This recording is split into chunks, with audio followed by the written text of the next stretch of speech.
Everyone, मैं Ravinder applied mechanics इस video lecture में आज एक नया टॉपिक स्टार्ट करते हैं जिसका नाम है पुली। तो यहाँ पर देख लेते हैं कि पुली ये घिरनी ये दो प्रकार की होती हैं। ठीक है, पहली सिंगल पुली एकल घिरनी और दूसरी घिरनियों का निकाय, यानी दो या दो से अधिक घिरनियाँ मिल करके एक सिस्टम बनाते हैं जिसको हम घिरनियों का निकाय बोलते हैं, सिस्टम ऑफ पुली। ठीक, एकल घिरनी जो सिंगल पुली है वो दो प्रकार की होती है, अचल घिरनी और एक चल घिरनी। अचल घिरनी यानी fixed pulley, fixed FIXED fixed pulley, fixed pulley.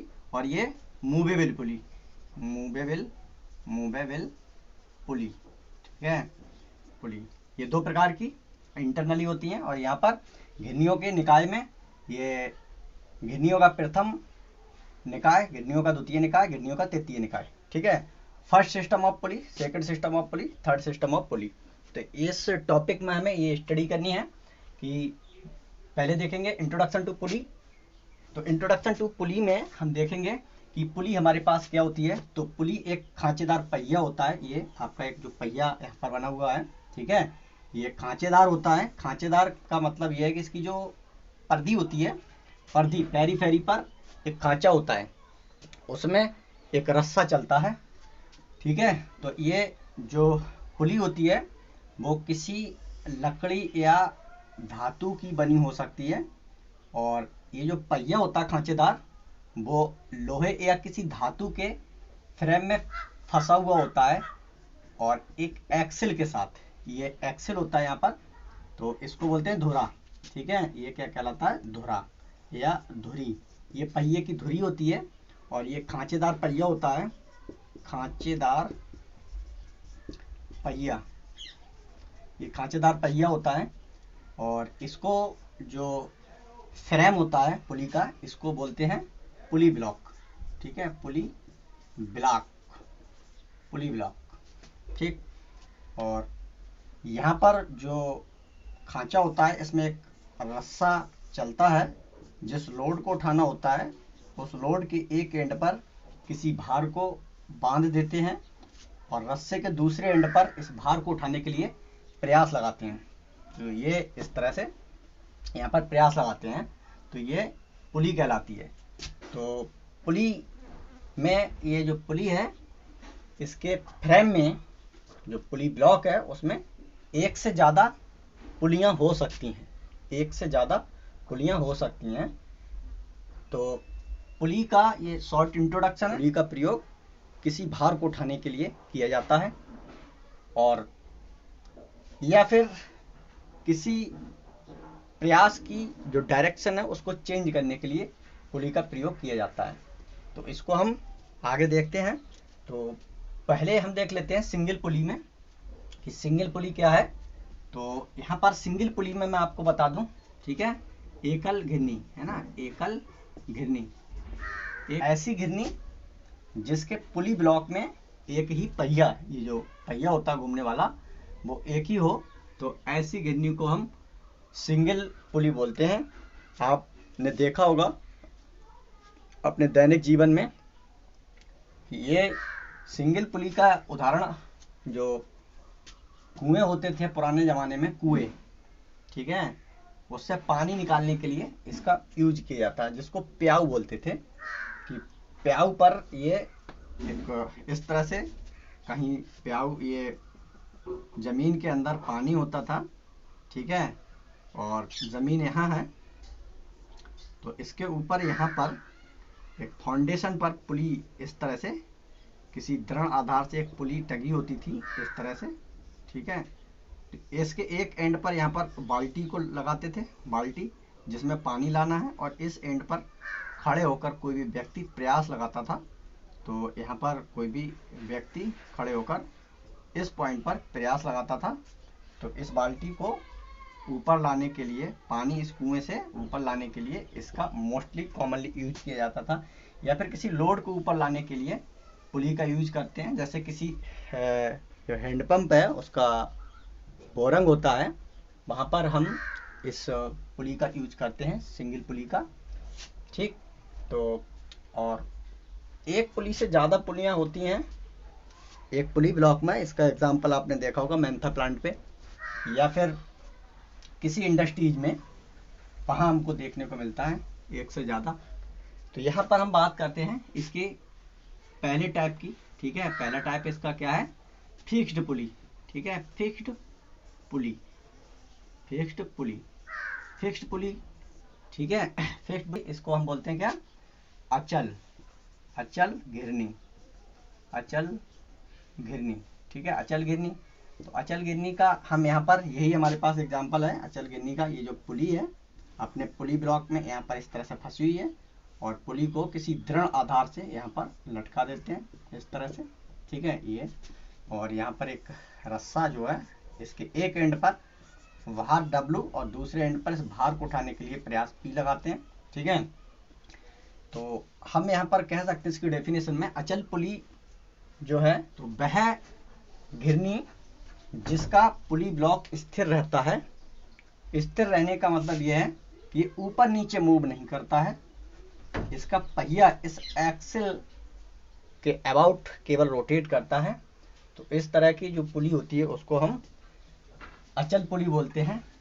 चल पुली की बात करें तो हमारे पास मूवेबल पुली यानी चल पुली, चल घिरनी या चल पुली, ठीक है। तो चल पुली में चल पुली वह पुली होती है जिसमें पुली ब्लॉक के साथ साथ पुली भी मूव करती है, यानी पुली अपने ब्लॉक के साथ मूव करती है, ठीक है। तो कोई पुली है ये, ठीक है, और ये पुली को यहाँ ये इस तरह से हम यहाँ ये प्रयास लगाया जा रहा है, ये किसी दृढ़ आधार से बंधी हुई है।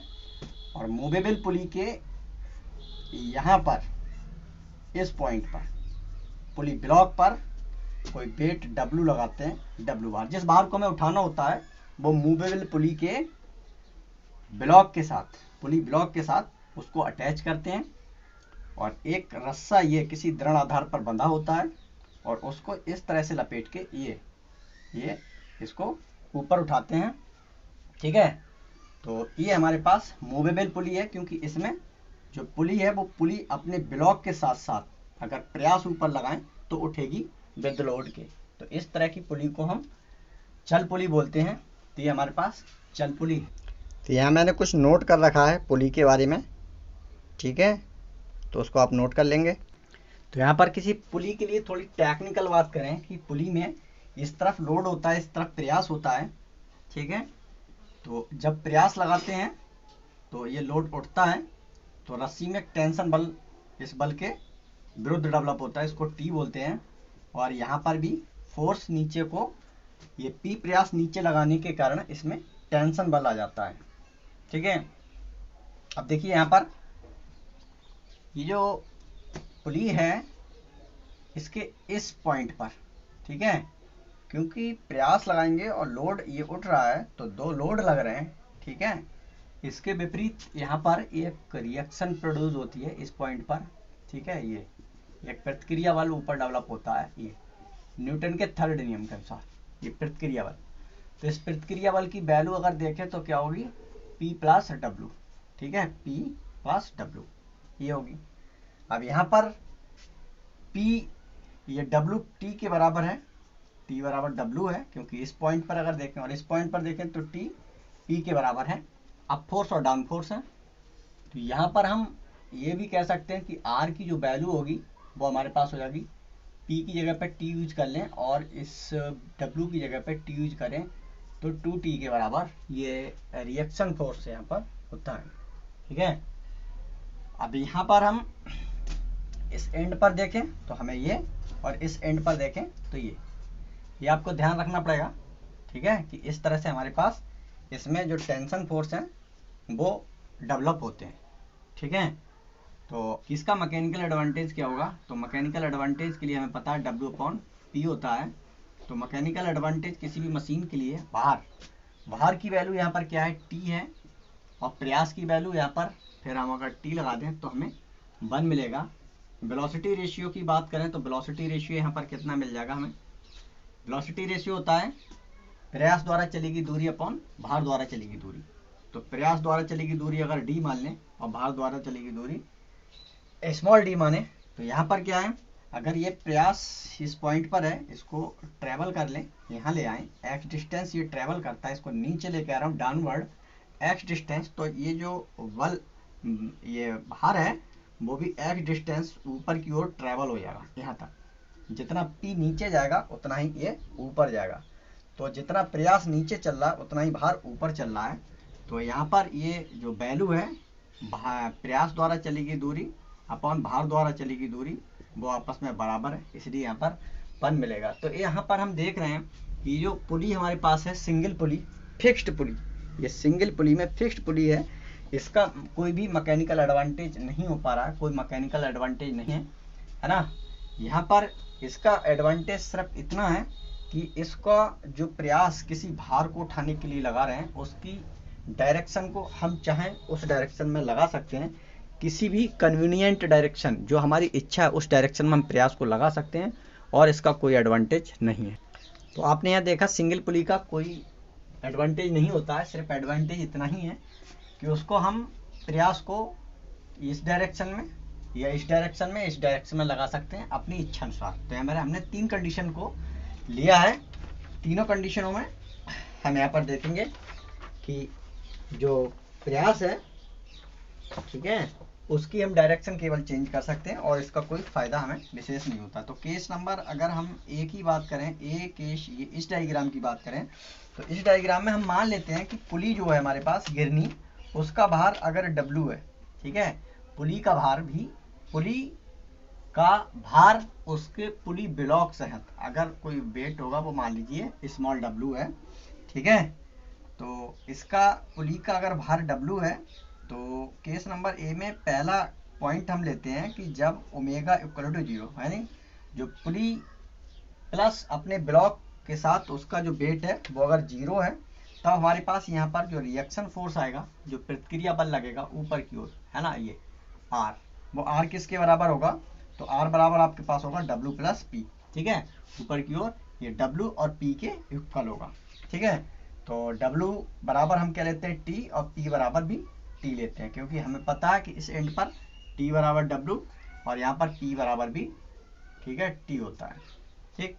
तो यहाँ पर हमारे प्रतिक्रिया बल कितना बन जाएगा 2T के बराबर, ठीक है। तो 2T हमारे पास प्रतिक्रिया बल हो गया और इसकी सेकंड कंडीशन को हम एज्यूम कर लेते हैं, ठीक है, यानी ए की सेकंड कंडीशन कि अगर हमारे पास ओमेगा का जो ओमेगा मैंने लिया है, इसको स्मॉल w कहो या ओमेगा की वैल्यू अगर 0 नहीं है तब उस कंडीशन में प्रतिक्रिया बल कितना हो जाएगा R बराबर यानी W प्लस P और इसमें ये घिरनी का वेट और ऐड हो जाएगा, ठीक है, घिरनी प्लस उसके ब्लॉक का वेट स्मॉल w ऐड हो जाएगा।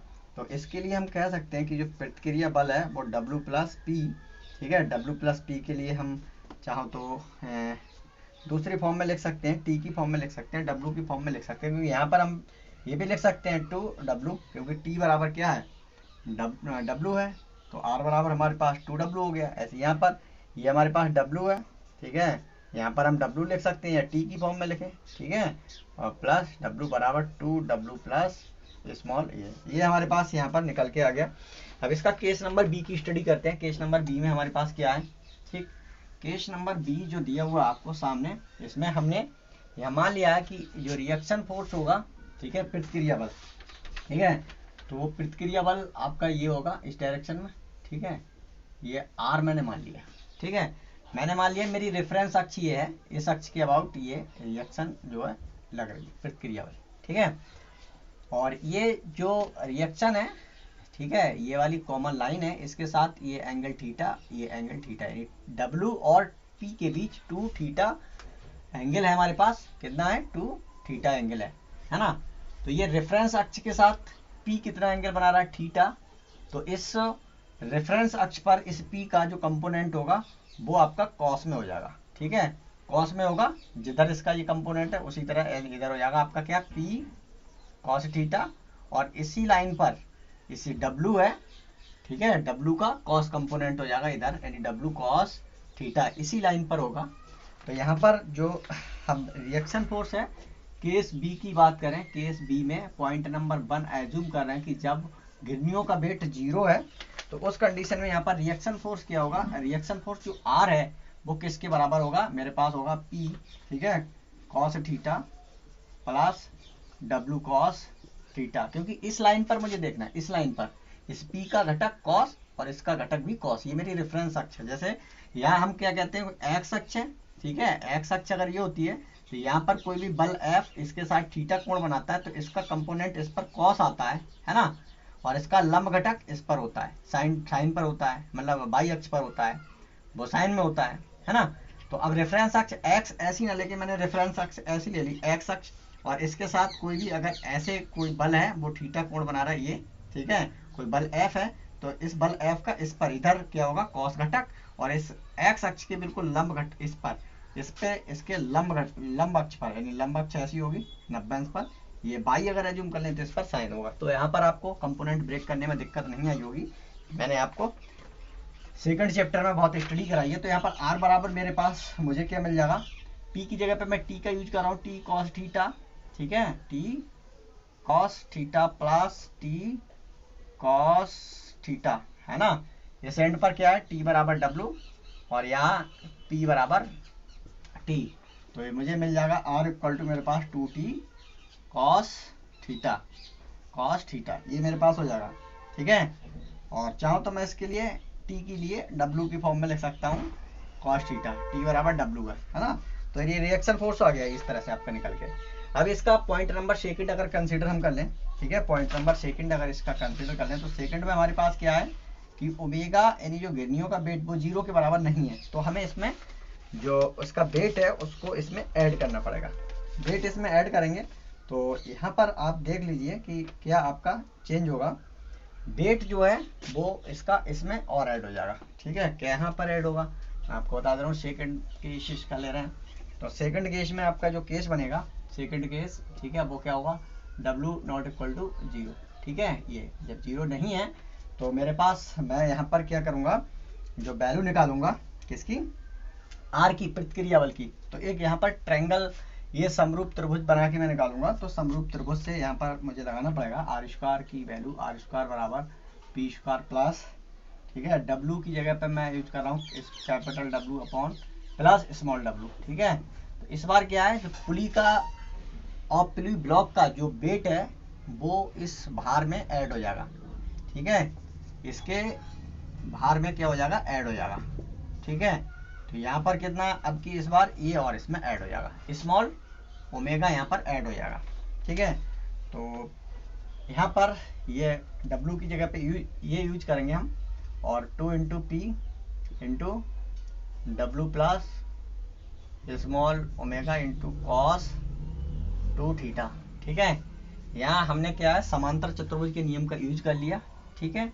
समांतर चतुर्भुज का नियम का यूज करके हम यहाँ पर आर रिएक्शन फाइंड आउट कर रहे हैं। तो आर बराबर एक बल मेरे पास पी है तो पी स्क्वायर, और दूसरा डब्लू है तो डब्लू इस बार क्या है, capital W plus omega W, इसका square plus 2 P into Q, अगला वाला फोर्स, इंटू कॉस 2 थीटा, दोनों के बीच एंगल क्या है, 2 थीटा है।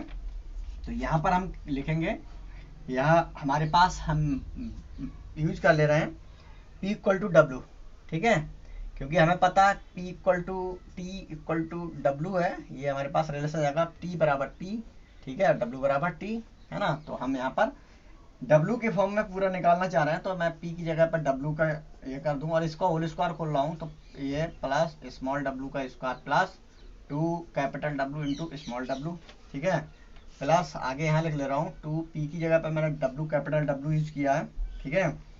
और मेरे पास यहाँ पर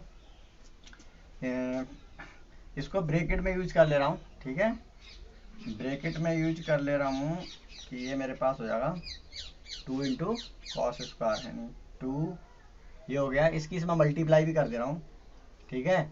ये क्या है, W हो गया ना, P की जगह पर W, तो W की इसमें गुणा होगी तो W स्क्वायर हो जाएगा 2W स्क्वायर, प्लस ये भी मेरे पास W है तो स्मॉल w और ओमेगा W 2 के साथ हो जाएगा स्मॉल w, ये इस तरह से, ठीक है। और जो दूसरी वाली टर्म है उसको मैंने ब्रेक कर लिया 2 कॉस स्क्वायर थीटा माइनस 1 में, ठीक है, कॉस 2 थीटा को मैंने ब्रेक कर लिया यहाँ पर। और इस पूरी टर्म के लिए मैं यहाँ पर अगर लिखूँ तो मुझे मिलेगा 2 कैपिटल W, ये कैपिटल W है, कैपिटल W का स्क्वायर इंटू स्मॉल w का स्क्वायर, ठीक है, कैपिटल W का स्क्वायर इंटू स्मॉल w का स्क्वायर प्लस, ठीक है, 2 capital W into small w plus 4 capital W का square cos square theta plus 4 capital W into small W cos square theta minus 2 capital W का square minus 2 capital W into small W. ठीक है, तो terms यहाँ पर आप arrange करेंगे तो आर स्क्वायर बराबर मुझे मिलेगा यहाँ पर स्मॉल डब्ल्यू का square plus 4 capital W cos square theta bracket में capital W into small W. ठीक है, यहाँ पर इसको अरेंज कर लेंगे और अरेंज करने के बाद आपकी ये टर्म्स जो है कुछ निकल के आएगी ये सेकंड केस के लिए। तो यहाँ पर ये सेकंड केस आपको ये बुक में दिया हुआ है, तो उसके अकॉर्डिंग मैंने इसको आपको सॉल्व किया है। तो यहाँ पर ये आपको आ गया। और इसका थर्ड कंडीशन, थर्ड वाला पार्ट देखते हैं। तो थर्ड वाले केस में यहाँ पर जो P है वो 90 एंगल पर लगा है।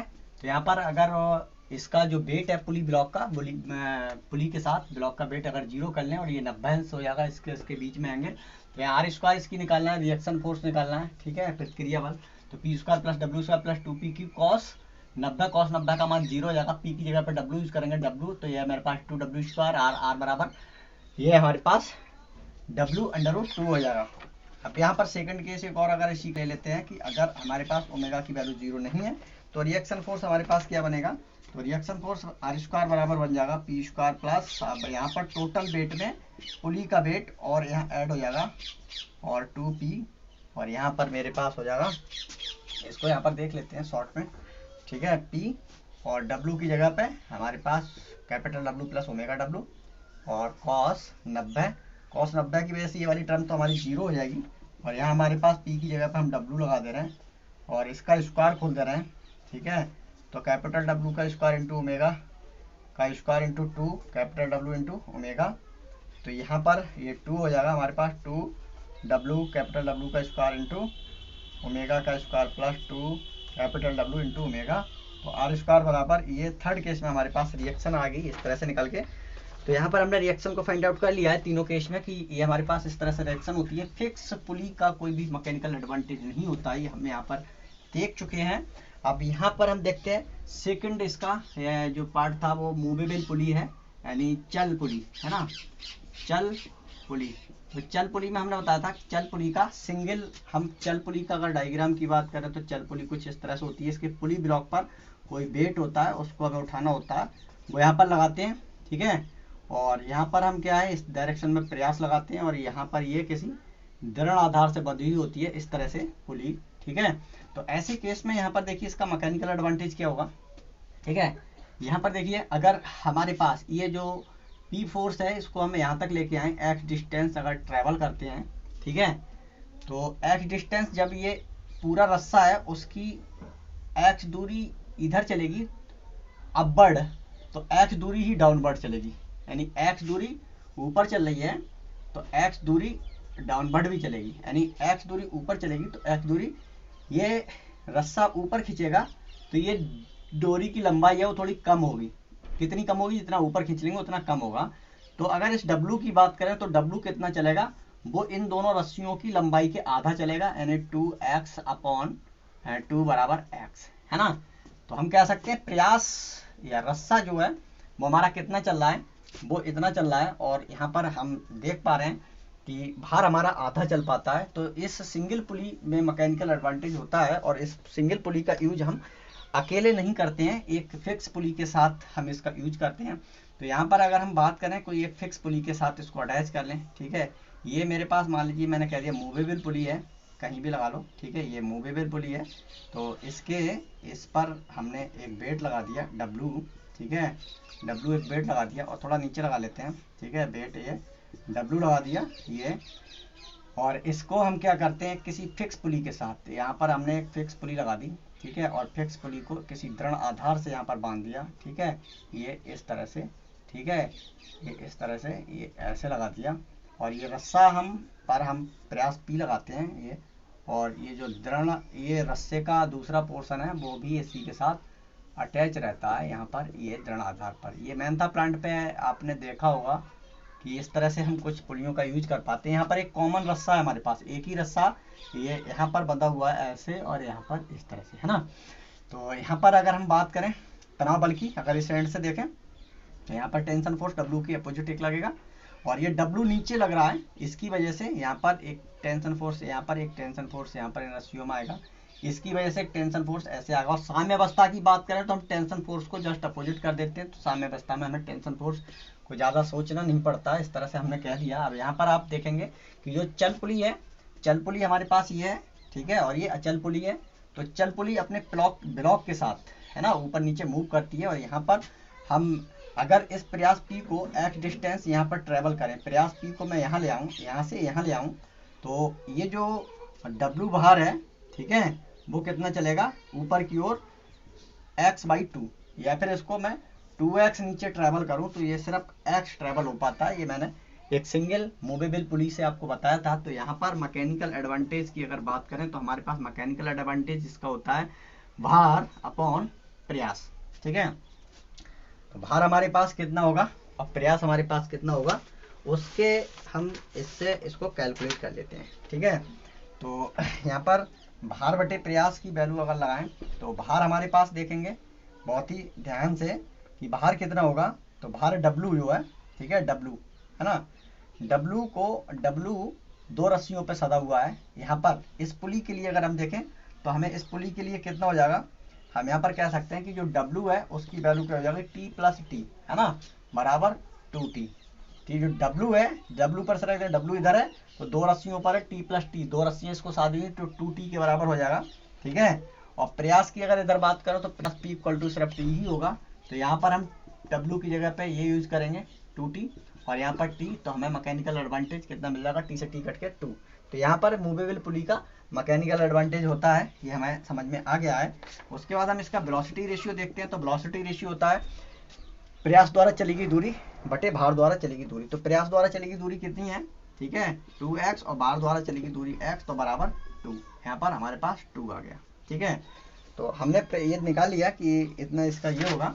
अगर एफिशिएंसी की बात करें तो एफिशिएंसी भी इसकी निकाल सकते हैं मूवेबल पुली की। तो एफिशिएंसी होती है mechanical advantage upon velocity ratio, तो 2/2 इक्वल टू 1।